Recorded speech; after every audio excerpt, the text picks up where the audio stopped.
Okay, so this is Matthew for Beginners. Matthew for Beginners, lesson 1. This is the introductory lesson to the Gospel of Matthew. I want to explain the for beginners here. The for beginners part of the title does not mean that these lessons will be oversimplified. It means that I'm going to teach about Matthew's Gospel with the notion that you haven't studied the Gospel of Matthew at all or in a while.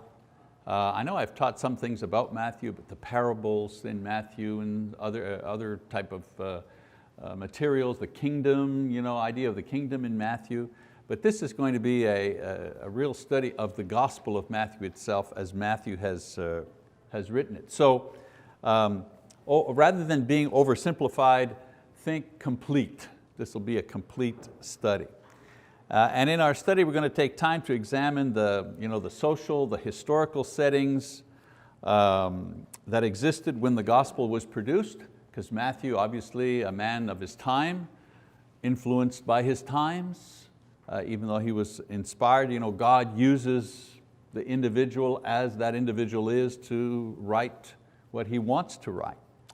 We're also going to take a look at the author himself and how the book came to be included in the official New Testament canon.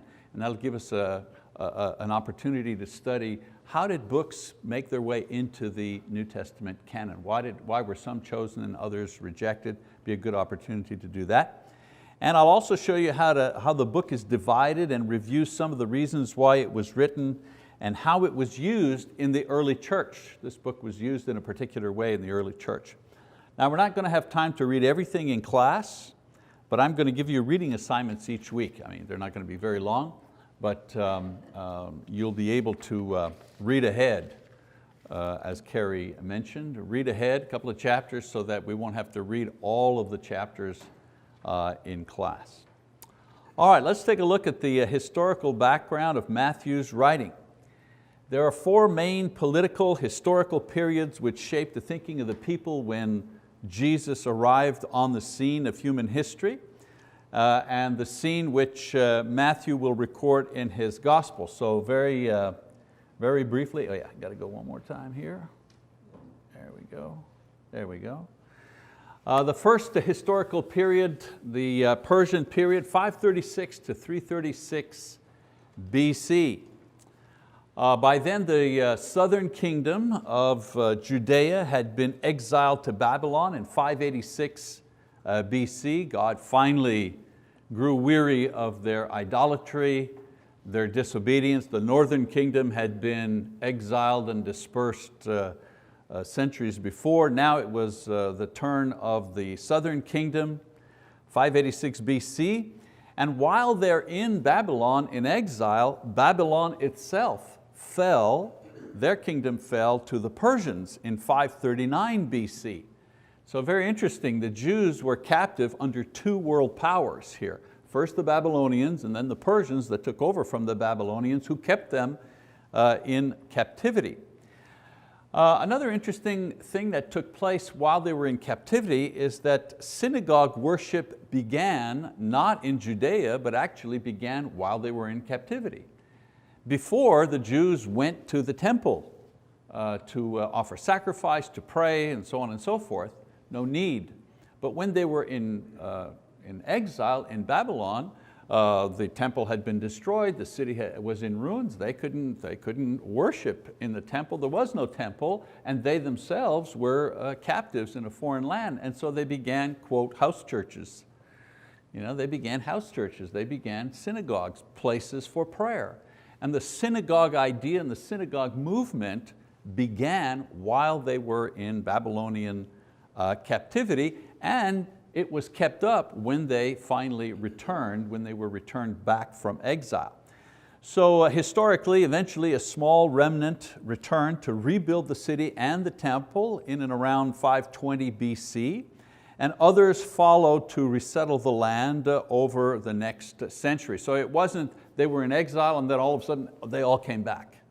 It was they were in exile and a few came back, and then another group came back, and then another group came back. They came back sporadically over the next century. And not all of them came back. Many of them stayed in Babylon because they were there for generations, and they had businesses, they had farms, they had, it was home. And so they didn't all come back to Jerusalem. So when we read the books of Ezra and Nehemiah and Malachi, those writers write about that period of restoration from Babylonian captivity. The final book of the Old Testament is the book of Malachi, and it was written at about this particular time. After Malachi, we have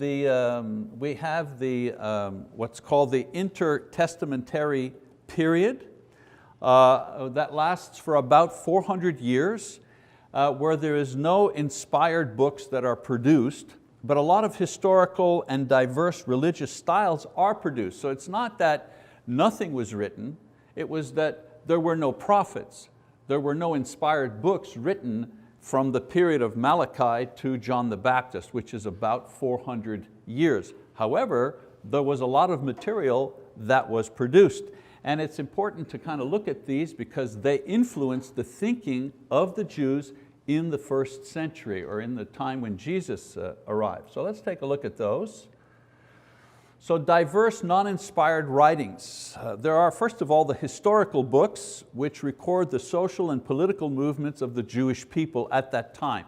For example, there's Josephus, who was a contemporary of Jesus. He was a Pharisee and a historian by training, and he records the history of the Jewish people during that time. And he writes about Jesus, this Nazarene who was executed as an insurrectionist, totally rejecting the idea that Jesus is the Son of God or anything like that. He's just writing objectively what's going on politically and socially during that time. And his writings are available to us today. I have a copy of Josephus, or part of Josephus's writings. He's the one that writes about James, for example. That's how we know that James, the brother of Jesus, the one who wrote the epistle, was killed. He was thrown from the top of the wall around Jerusalem. He was thrown down into the rocks, and apparently, according to his record, James didn't die right away, so the Jews went down and they stoned him to make sure that he died, a very terrible death. But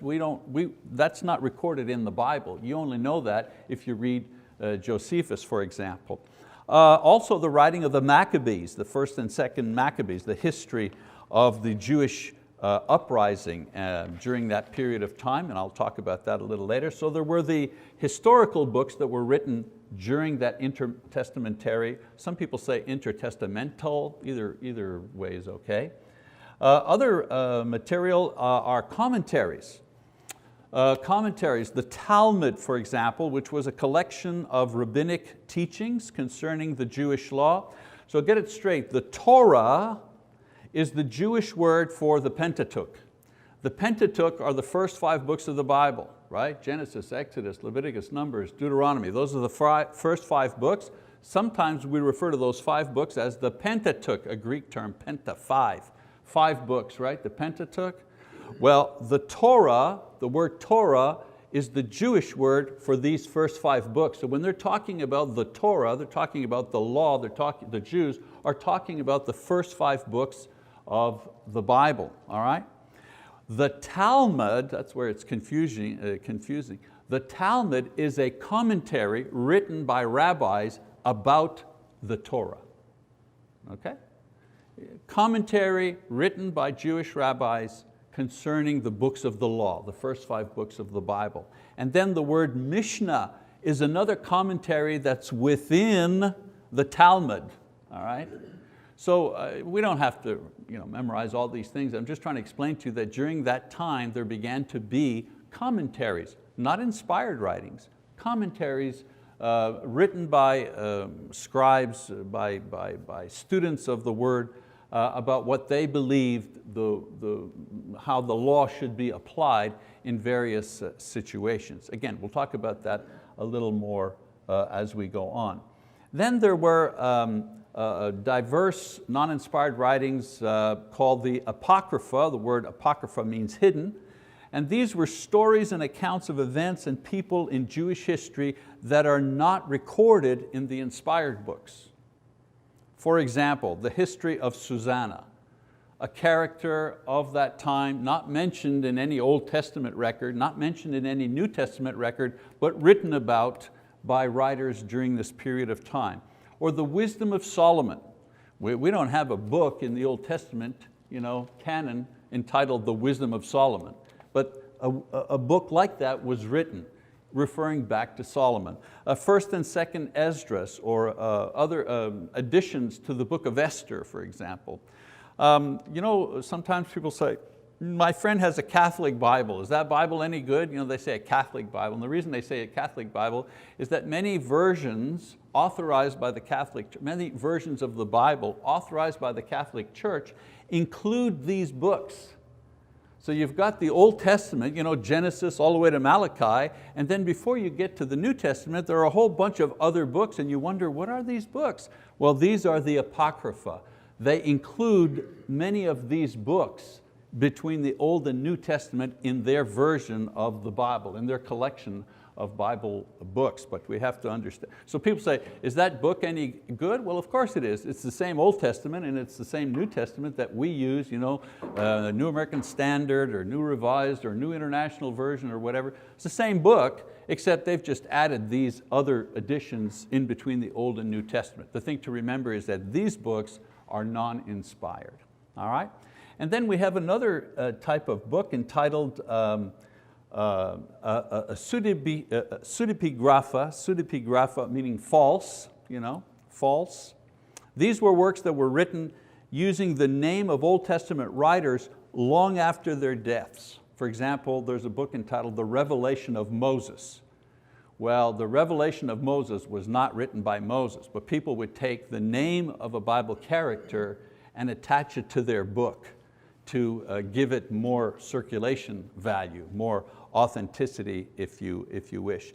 And usually these books here in the pseudepigrapha were written in the apocalyptic style. If you were in other classes like Daniel Revelation, you know that the apocalyptic style, okay, is a style of writing, is a literary style that uses a lot of metaphors, a lot of fantastic language. The moon was filled with blood, the stars fell, so on and so forth, that we see in Daniel, for example, in the book of Revelation.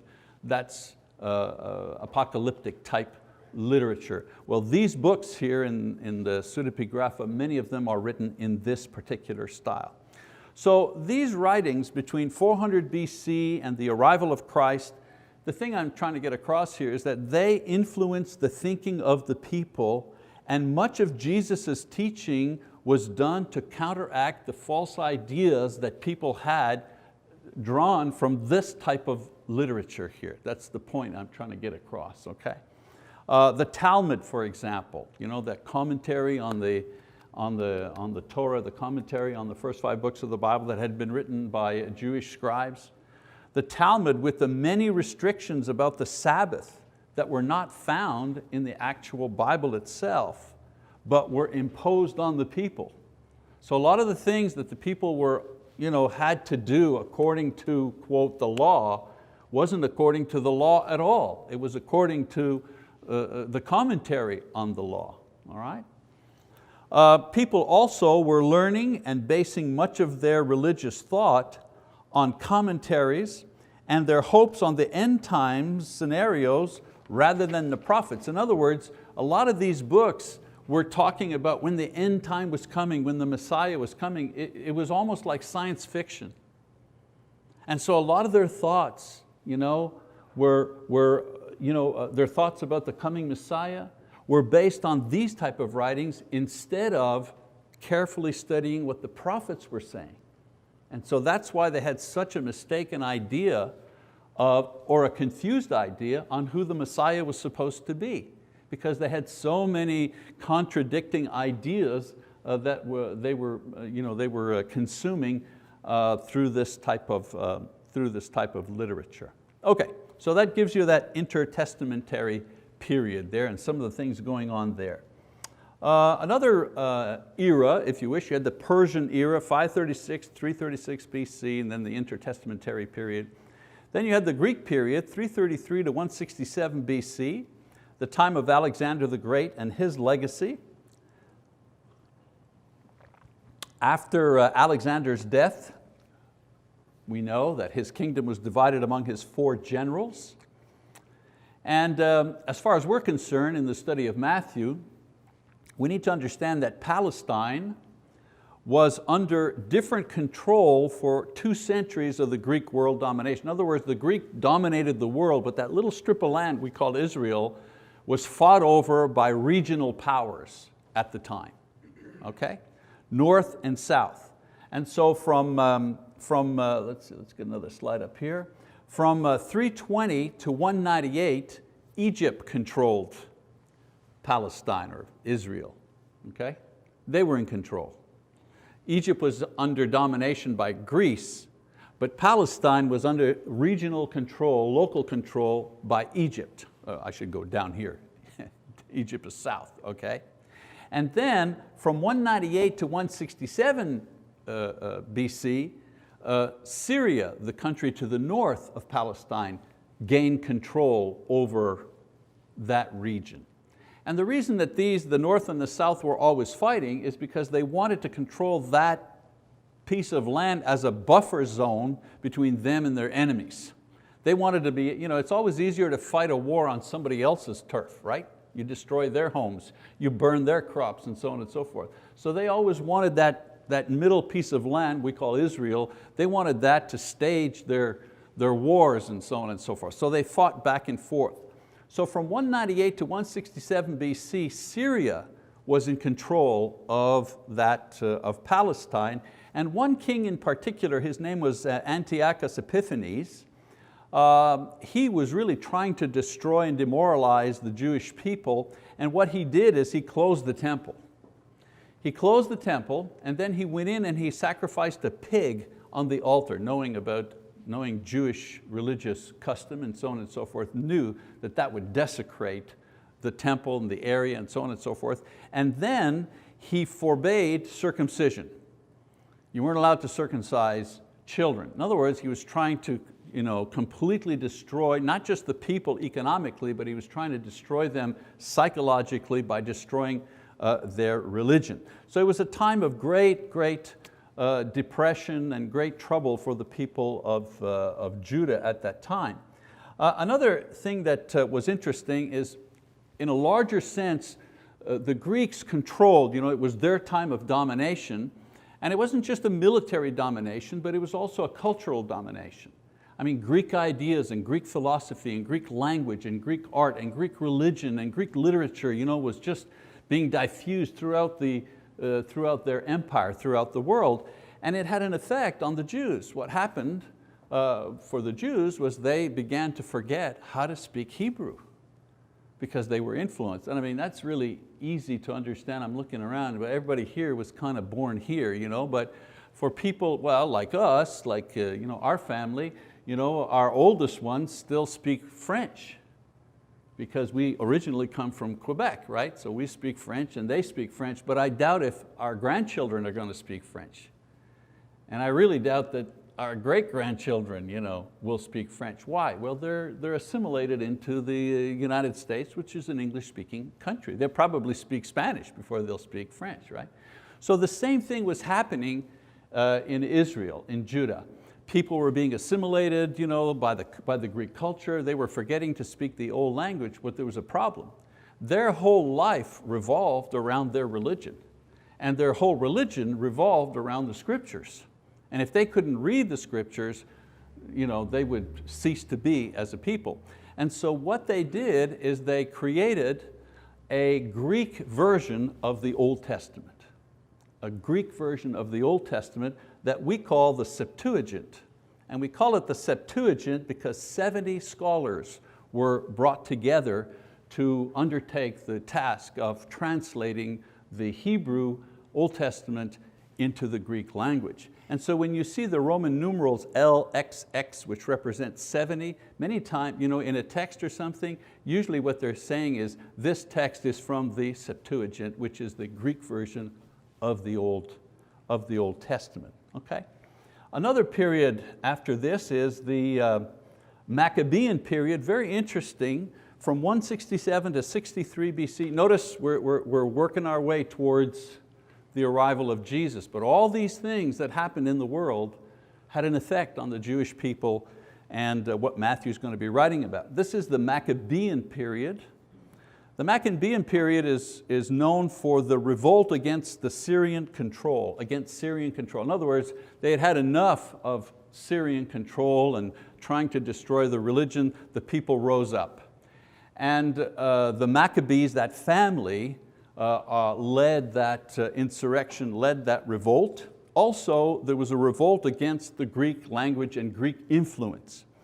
So the Jews enjoyed a brief period of independence from 167 to 135 BC.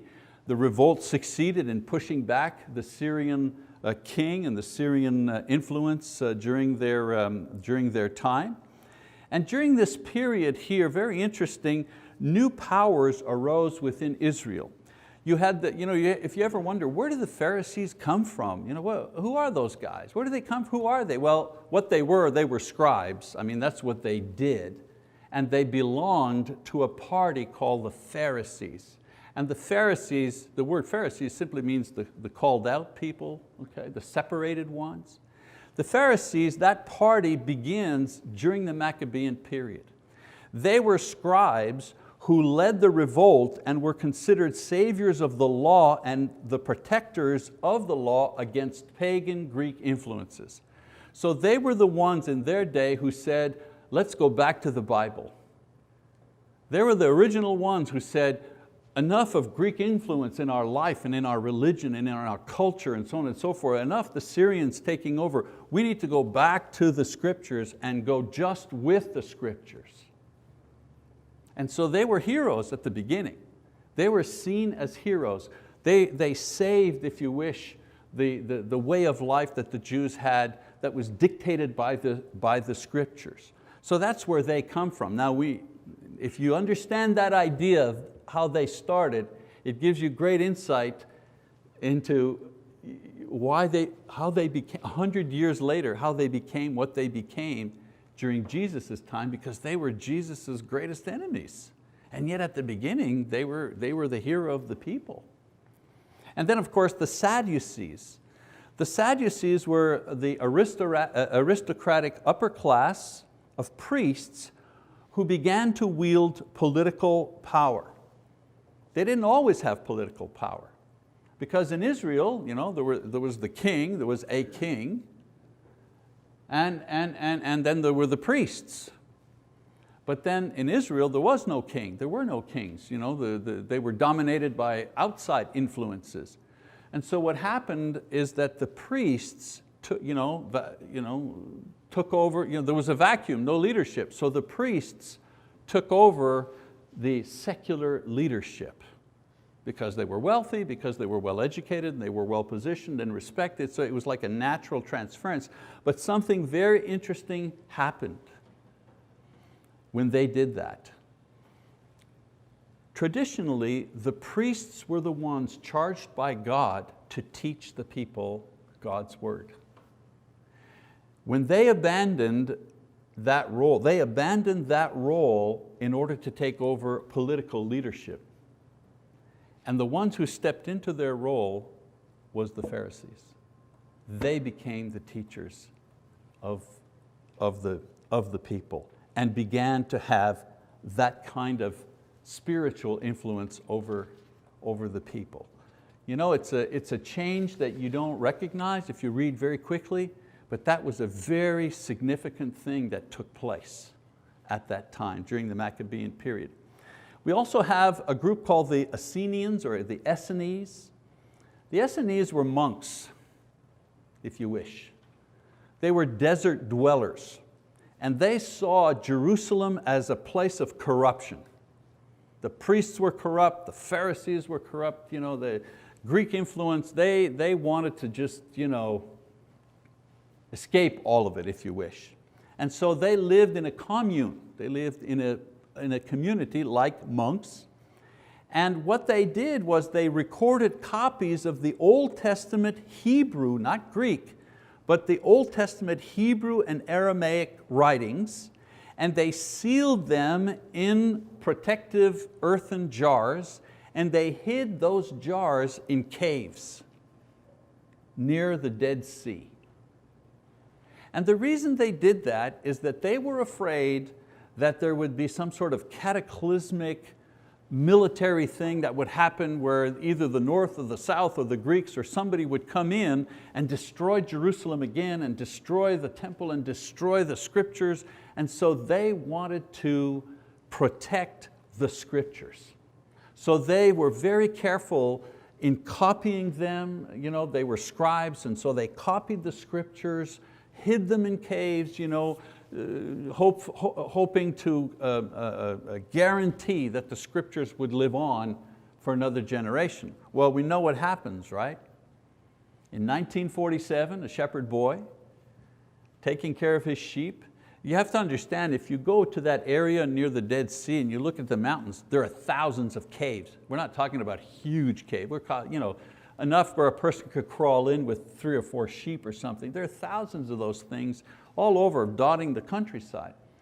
So a boy in 1947 goes into one of those caves and stumbles across a jar that's broken. He opens it up, and there's a scroll inside. He gets it, he brings it to Jerusalem or the city. I forget if it was Egypt, Cairo, Egypt, Jerusalem, anyway. So he brings it to a merchant, and lo and behold, the Dead Sea Scrolls. And so they go back and they begin to examine all these caves, and they begin to find all these scrolls, hermetically sealed for almost 2,000 years, protected against moisture and wind and so on and so forth, in the dark, in the cave.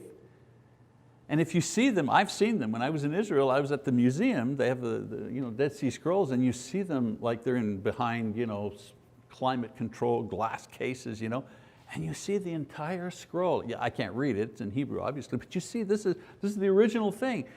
What's amazing is one of the scrolls, Isaiah, right? You take out your New American Standard or whatever, and you flip over to Isaiah, and if you could read the same language, it's exactly the same thing. One of the strongest arguments for the continuity of Scripture. And so that was the Essenians, that was their contribution to that time. The reason I say that is that there was a lot of political stuff going on, end time scenarios, the end is coming, a lot of stuff happening. These guys out in the desert thinking that the end was going to come. They were writing the scriptures, trying to protect them, all the political turmoil going on in the city. And then of course you had the zealots.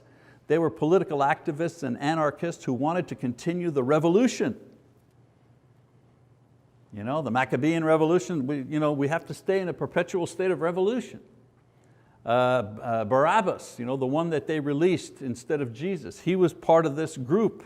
And Simon, one of the apostles, was part of this group. And then you have the Herodians.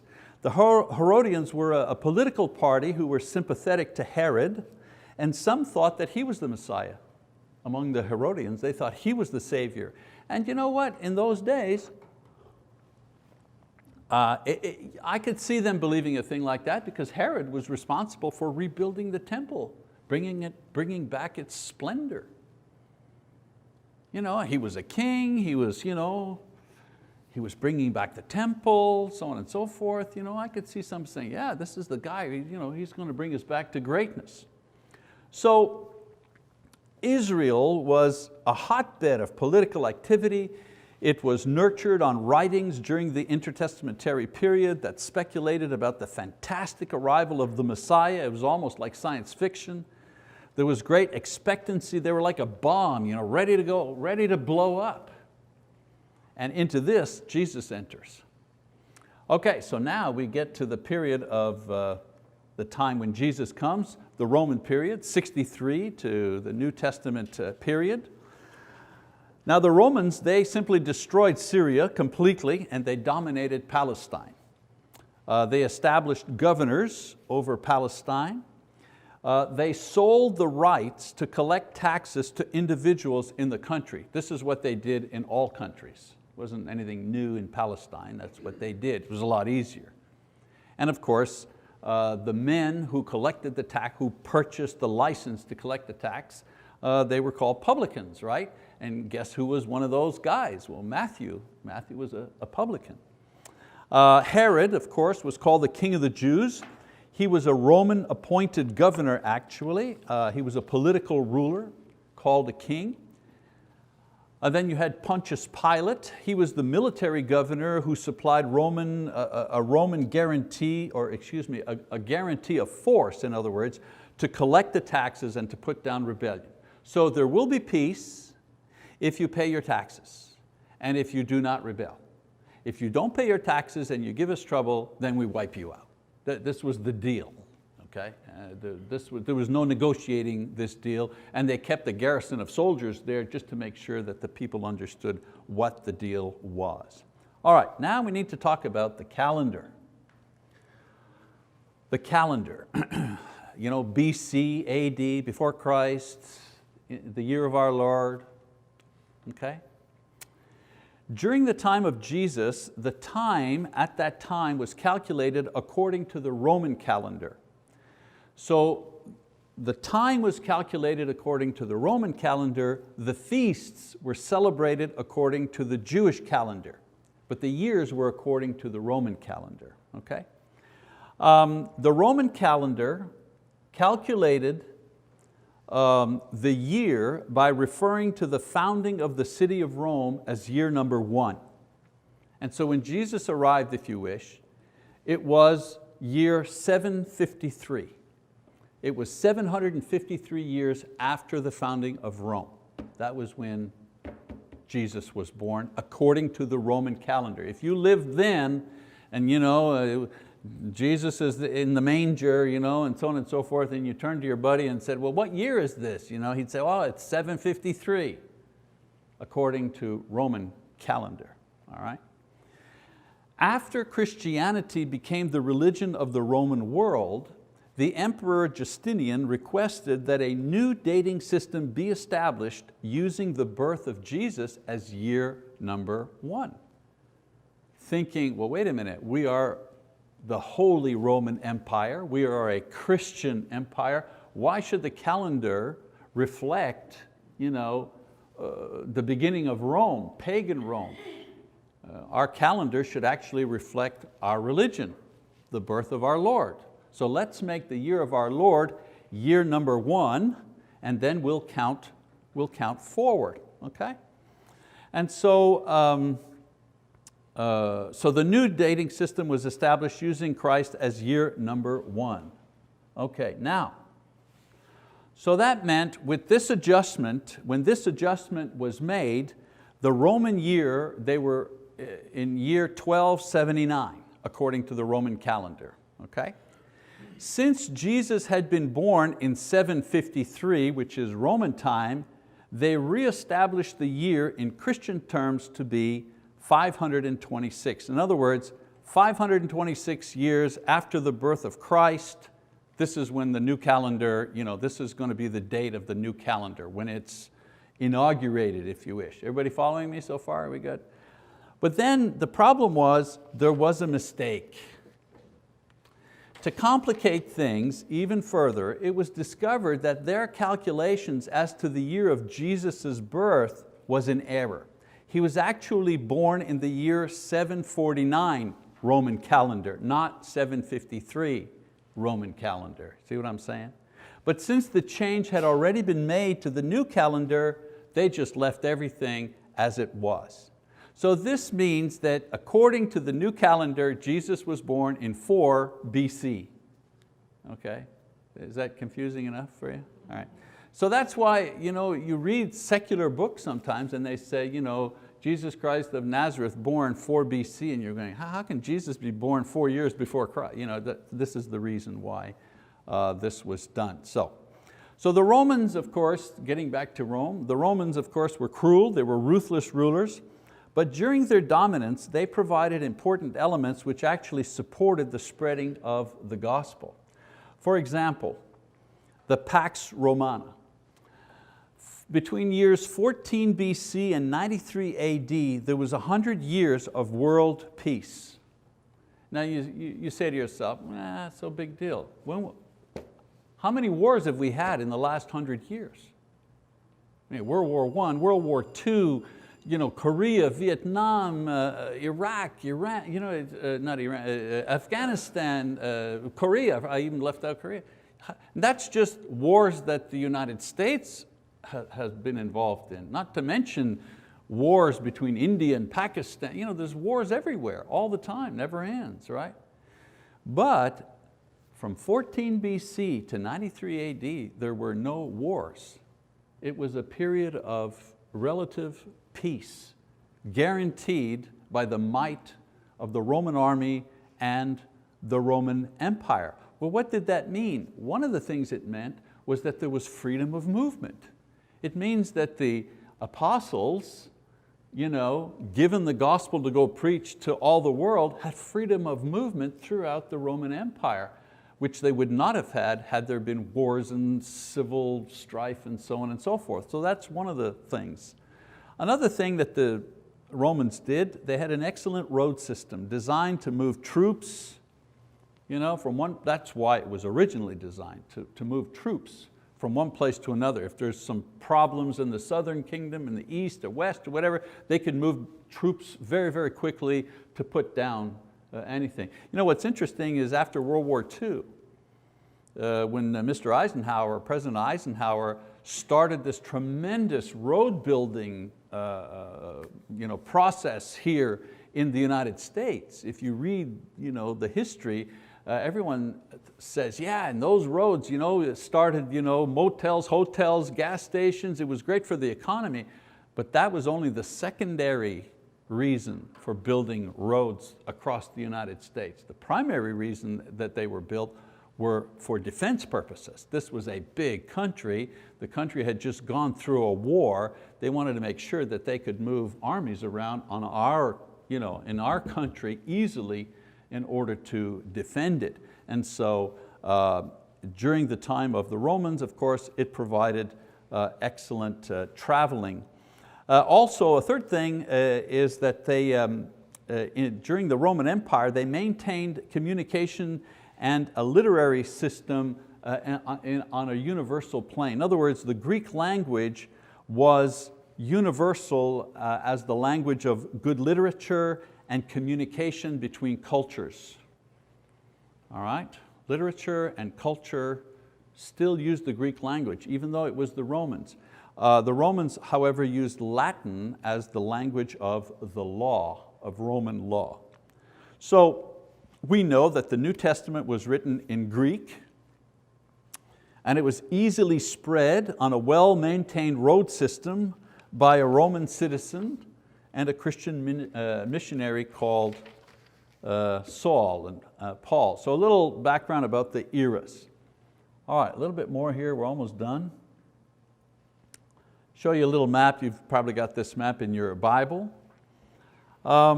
Key locations in Jesus' ministry. For example, Jerusalem is here, and you've got the Sea of Galilee where Jesus lived, Capernaum up here in the north. This was the travel route back and forth along the Jordan River, the Dead Sea over here. This is where the caves were. And so they traveled back and forth, not a very big strip of land, maybe 110 miles from south to north, not a lot, 40 miles maybe, 40, 50 miles across, very, very small. But they did it on foot. They walked everywhere they went. Some social situations taking place at that time. People were poor. Judea was poorer than Galilee, actually. The religion was the center of life. It provided the anticipation of freedom mixed with politics. It was an agricultural society at that time. Jerusalem had perhaps 250,000 people, which was extremely large for a city at that time, not just in the city, but around Jerusalem. There was a high literacy rate at that time because Jewish children were taught to read because they had to read the law. And where did they learn to read? In the synagogues. Every city had a synagogue. Capernaum, where Jesus was born, where Jesus lived as an adult, Every city had one synagogue. Well, they've discovered where the synagogue is in Capernaum. The archaeologists have, and they have a dig there, and I've been there, I've walked in. Now they said the walls are gone, but the entranceways are still there, like the base wall is still there and the floor is still there, and it's amazing. You can walk through. This is the door that they went through. This is the door that Jesus went through because he, as was his custom, at the synagogue. So it's really, really amazing, amazing experience. And there were class divisions in that society. The aristocracy, as I say, were the priests, and the priests only believed in the Pentateuch. In other words, they only accepted the first 5 books of the Bible as inspired. They didn't believe in angels, they did not accept the prophets, nothing like that. They were conservative religiously, but they were liberal socially. They accepted a lot of Greek ideas and so on and so forth. Then there were the Pharisees, they were the teachers, they were rabbis. They, on the other hand, believed in the prophets and believed in a resurrection from the dead. The common people came next, the publicans and those who were sympathetic to Rome, sinners, and then slaves at the very bottom. This is why crucifixion was so humiliating. It was a punishment only for slaves. It was against the law to crucify someone who was a common person, for example, or even somebody part of a Pharisee or a publican. You couldn't do that. Only slaves could be executed in that way. They did have a lot of social problems at the time. Slavery, of course, open and practiced. Some estimates, 30 to 40% of the population of the Roman Empire was in slavery. There was no middle class, except perhaps the military. Military had some influence. Divorce was rampant. Prostitution, cult prostitution among Gentiles. The idea of cult prostitution is that sexual activity was required as part of your religious practice. So if you went to the temple prostitutes were there to service the males who went to worship. In small towns where the women of the villages would take turns serving as temple prostitutes. So we're not thinking of prostitutes trolling down Main Street now. They were prostitutes, but in the service of their religion at the time. Infanticide was a big problem, especially among Gentiles. Boys were prized, girls less so, and so many female children were simply left to die out in the fields.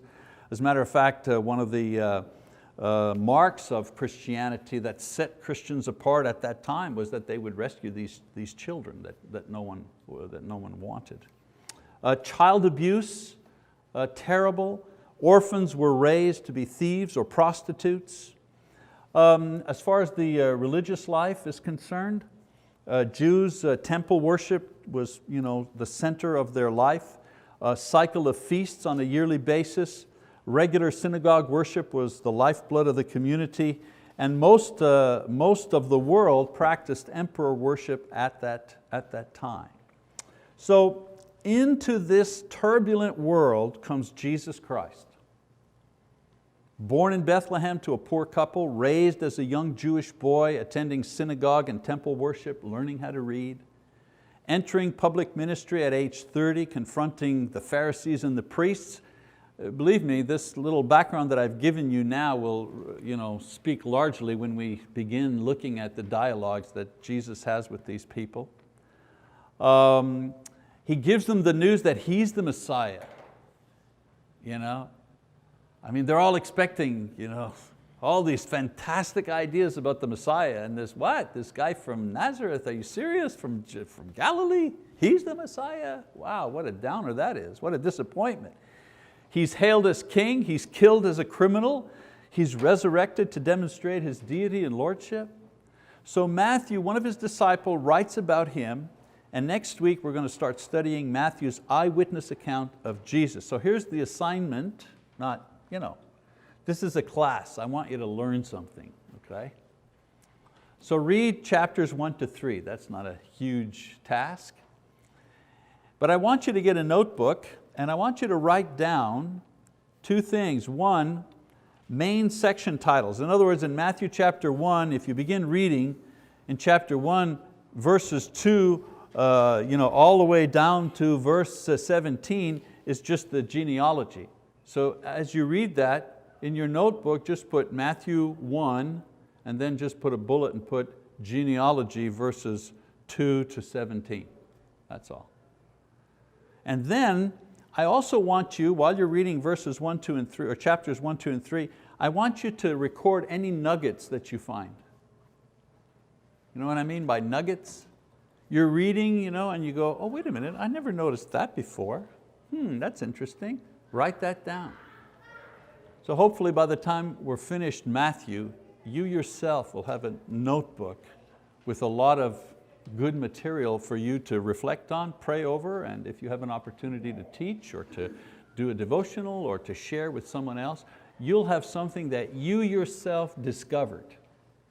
And I'll help you put it into context with the classes that we do. So that's why I say this is not simplistic Matthew for beginners, but it will be complete. You'll really know Matthew when we finish this, and I hope that you'll have something valuable to kind of take away from it. All right, that's it. Thank you very much for your kind and deliberate attention.